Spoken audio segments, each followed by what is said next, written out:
तुमच्या आतल्या आत्म्याला जाग येईल।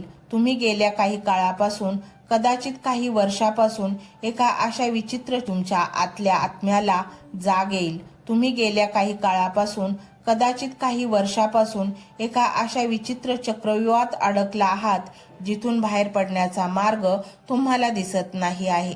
कोणीतरी गळा दाबल्यासारखी तुमची अवस्था झाली आहे। बाहेरून तुम्ही हसताय जगाला दाखवण्यासाठी।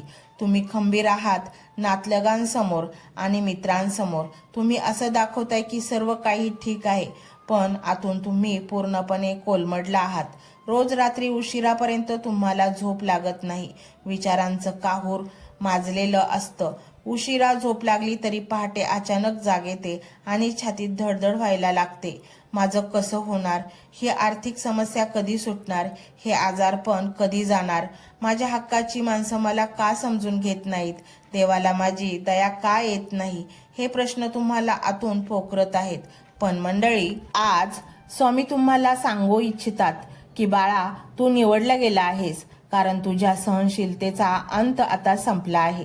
सोन्याला दागिन्यांचा आकार देण्यापूर्वी आगीतून जावं लागतं, तसंच तुम्ही इतके दिवस दुःखाच्या अग्नीत जळत होतात, पण आता ती आग विझण्याची आणि तुम्हाला सोन्यासारखं चमकण्याची वेळ आली आहे।